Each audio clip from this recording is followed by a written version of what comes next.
Hello अस्सलाम वालेकुम students. उम्मीद है आप सब ठीक होंगे और जो आपकी पढ़ाई है बहुत अच्छी रही होगी। तो dear students, as you know my name is Kashif Ali और बेसिकली हमने जो अपना यूट्यूब चैनल स्टार्ट किया है बच्चों, तो उसमें क्या है बेसिकली जो भी हमारे चैप्टर्स होंगे एमडी के 2025 में। पहले तो मैं आपको बता दूँ कि हमारा जो टारगेट है बेसिकली एमडी के 2025 का है, जो का टेस्ट होने वाली है अगले मंथ में 26 अक्टूबर। तो बच्चों 26 अक्टूबर आपका एक अहम दिन है, क्योंकि उस पर आपके एमडी कैट की टेस्ट होगी 2025 की। अब हम इंशाल्लाह क्या करेंगे, जो भी हमारे चैप्टर्स हैं उनको हम वन बाय वन कंप्लीट करेंगे, लेकिन थोड़े ही वीडियोस में, ताकि आपका जो भी टाइम हो वो सेव हो सके और आप अच्छे वे से अपनी प्रैक्टिस कर सकें। तो बच्चों आइए देखते हैं। फर्स्ट ऑफ ऑल जो मैं चैप्टर्स कंप्लीट करवाऊंगा अकॉर्डिंग टू 2025 के करिकुलम के हिसाब से, वो है बच्चों बायोलॉजी के। तो हमारे कुछ चैप्टर्स हैं, जैसा कि है होम्योस्टैसिस, जिसका सिंपली मैंने आज एक इंट्रो लिया है और उसके कुछ टाइप्स भी लिए हैं। तो इंशाल्लाह वो हम कंप्लीट करेंगे। पूरा चैप्टर तो नहीं, एक दूसरा पार्ट आएगा जिसमें हम कंप्लीट करेंगे। और दूसरा चैप्टर है सपोर्ट एंड मूवमेंट, इंशाल्लाह ये भी हम कंप्लीट करेंगे हमारी बायोलॉजी इंटर क्लास की। Nervous coordination, reproduction, inheritance, evolution.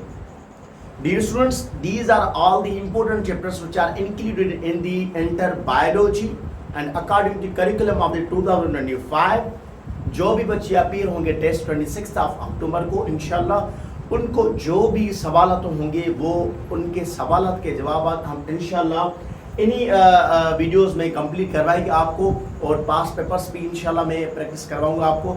Just आपको मुझे सपोर्ट करना है, मेरे चैनल जो कि है नॉलेज विद एमकेटी, उसको आपको सब्सक्राइब करना है और अपने ऑल फ्रेंड्स के साथ शेयर करना है। तो आइए डियर स्टूडेंट्स देखते हैं। चैप्टर नंबर 1 है होम्योस्टैसिस। आज का बेसिकली इंट्रो है, लेकिन इंशाल्लाह कल से जो वीडियो होंगे वो वन शॉट होंगे, ये यानी कि चैप्टर जो पार्ट 2 होगा इसका, उसमें ये चैप्टर कंप्लीट होगा अकॉर्डिंग टू करिकुलम ऑफ 2025। तो बच्चों होम्योस्टैसिस है क्या? अगर मैं कुछ बात करूं कि लेट्स सपोज अभी मैं आपको कुछ बातें बता रहा हूं, किसी रूम में हूं, अगर मुझे कोई भी यूँ समझ लें कि एक्सटर्नल कंडीशन चेंज हो रही है, जैसा कि मेरी स्किन में क्या आ रहा है, स्वेटिंग, पसीना आ रहा है, ये मेरी बॉडी में क्या कुछ चेंजेस आ रही हैं, और यूँ कह लें कि मेरी इंटरनल जो बॉडी है उसमें वाटर की कमी हो जाए, सॉल्ट की कमी हो जाए, मतलब कमी और सिचुएशन का चेंज होना, ये चेंज जो होंगी तो हमारी बॉडी क्या करेगी, कहेगी कि भाई हमें जो है अपना एक रिक्वायर क्या करना है, अपना एक कंपोनेंट्स फुलफिल करने हैं। यानी कि अगर मुझे गर्मी होगी तो मैं कहूँगा कि भाई मुझे गर्मी को हटाना है और मेरी बॉडी को नॉर्मल रखना है। If there are deficiency of these some minerals and salts and waters in my body, अगर मेरी इंटरनल बॉडी में से कुछ साल्ट्स वाटर रिमूव हो जाएंगे और कम होंगे, तो मेरी बॉडी को ये महसूस होगा कि भाई मुझे ज़रूरत है, नीड है किसकी, साल्ट्स की और वाटर की, तो मैं वो पूरे करूँगा।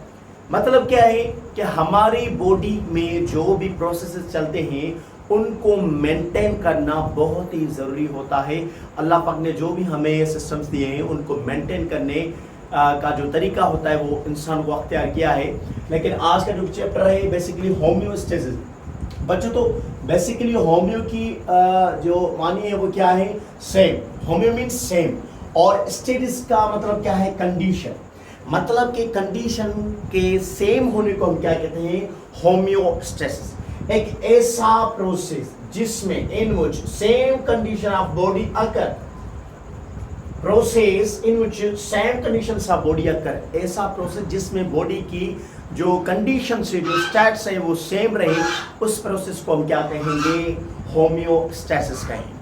मतलब हमारी जो इंटरनल और एक्सटर्नल बॉडी की जो कंडीशन है उनको सेम रखने का जो प्रोसेस होता है उसको हम क्या कहते हैं, होम्योस्टैसिस कहेंगे। और बच्चों क्या है बेसिकली इसके कुछ टाइप्स होते हैं, जो कि हम टाइप नंबर 1 पढ़ रहे हैं आज, ओस्मो रेगुलेशन। अब मैंने थोड़ी देर पहले आपसे कहा कि भाई हमारी इंटरनल जो बॉडी की कंपोनेंट्स हैं, जैसा कि मैंने कहा सॉल्ट्स एंड वाटर्स, अगर भाई हमारी बॉडी के इंटरनल सॉल्ट्स एंड वाटर्स कम हो जाएंगे तो हमारी बॉडी की जो प्रोसेस है वो इनबैलेंस हो जाएंगे। लेट्स सपोज हमारा बीपी हो गया, लेट सपोज हमारा डाइजेस्टिव सिस्टम हो गया, लेट सपोज हमारा सर्कुलेटरी सिस्टम हो गया, लेट सपोज हमारा नर्वस सिस्टम हो गया. All the systems which are included in our body, they are unable to do any kind of the work.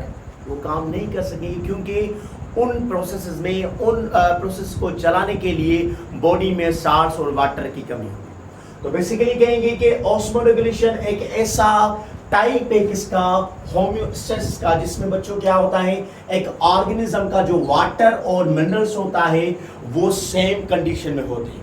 अच्छा, क्यों जरूरी है? Why the water and minerals are so important for the human body? Because these play vital functions in our body. हमारी जो body है उसमें बहुत सारे काम होते हैं जिनको करने के लिए साल्ट्स और वाटर का होना बहुत ही जरूरी होता है. That's why osmoregulation is very very much important for our human body, because there are a lot of the vital functions which are necessary to do in our body. That's why they have need of water and minerals. Okay. जैसा कि मैं आपको एक example दूं कि भाई let's suppose मुझे कहीं पर जाना है मेरी बाइक से. I want to go from here to there with the help of my bike. अगर मैं ये कहूँ कि भाई बाइक को किसी चीज़ की ज़रूरत है, किसी चीज़ की नीड है, तो आप कहेंगे यस सर. उसको किस चीज़ की ज़रूरत है? पेट्रोल की.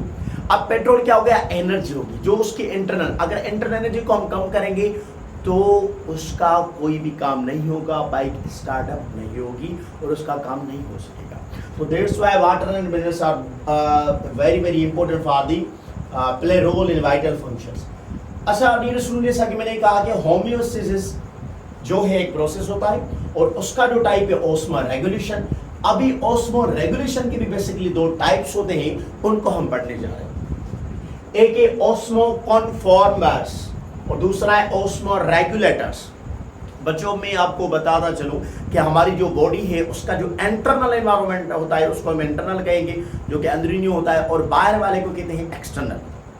अब क्या होगा, जो ऑस्मो कॉन्फ्रेंस है उसमें क्या होता है बच्चों, जो ऑर्गेनिज्म होते हैं, क्या होते हैं बच्चों, जो भी ऑर्गेनिज्म होते हैं उनके इंटरनल और एक्सटर्नल जो भी प्रोसेस होते हैं, अगर वो इक्वल हैं, मतलब मिनरल्स वाटर्स जो भी हैं, तो उनको हम कहेंगे ऑस्मो कॉन्फॉर्मर्स. मतलब organisms in which internal and external are equal, that is called osmoconformers. Osmo regulators क्या होता है बच्चों, जो ऑर्गेनिज्म हो जिनका इंटरनल तो कांस्टेंट रहे, मतलब ऑस्मो रेगुलेटर्स वो ऑर्गेनिज्म है जिनका इंटरनल जो है एनवायरनमेंट वो कांस्टेंट होता है, बट एक्सटर्नल जो एनवायरनमेंट होता है वो क्या होता है बच्चों, चेंज होता है. सिंपली क्या कहेंगे, होम्योस्टेसिस बच्चों क्या है, एक ऐसा प्रोसेस होता है जिसमें बॉडी की कंडीशन सेम रहती है. A process in which same conditions of body, अगर उसको हम कहते हैं होम्योस्टेसिस. बॉडी की कंडीशंस को सेम रखने की जो सलाहियत है उसको हम कहते हैं होम्योस्टेसिस. उसका एक टाइप है ऑस्मो रेगुलेशन, जिसमें क्या होता है वाटर और मिनरल्स सेम रहते हैं हमारी बॉडी में ताकि वो वाइटल फंक्शंस को कर सके. अब क्या हो गया, ऑस्मो रेगुलेशन के दो टाइप्स आ गए, ऑस्मो कॉन्फॉर्मर्स और ऑस्मो रेगुलेटर्स. ऑस्मो कॉन्फॉर्मर्स में क्या होता है बच्चों, इंटरनल और एक्सटर्नल जो एनवायरनमेंट होता है वो सेम होता है, इक्वल होता है. लेकिन ऑस्मो रेगुलेटर्स में क्या होता है, इंटरनल तो सेम होगा कांस्टेंट, लेकिन एक्सटर्नल क्या होता है, चेंज होता है. तो आई होप बच्चों ये जो हमारा लेक्चर है, छोटा सा लेक्चर होम्योस्टेसिस का, वो आपको अच्छे तरह से समझ में आया होगा, जो हमारी MDK 2025 के लिए बहुत ही इंपॉर्टेंट है. एंड इंशाल्लाह I will make a lot of the videos which are very very important for you all. And your test will be done on 26th of October, and inshallah when you appear in your test you realize that all the questions match with my videos, and inshallah I will do many kinds of the practices in my videos, as you can easily gain a lot of the knowledge which is very very beneficial for your MDK test which is held on the 26th of October 2025. Wish you all the best. मिलते हैं next video में. अपना ख्याल रखें और मुझे support करते हैं. मेरे चैनल जो कि है नॉलेज विद MKD, उसको सब्सक्राइब करें और अपने फ्रेंड्स के साथ शेयर करें. अल्लाह हाफ़िज़.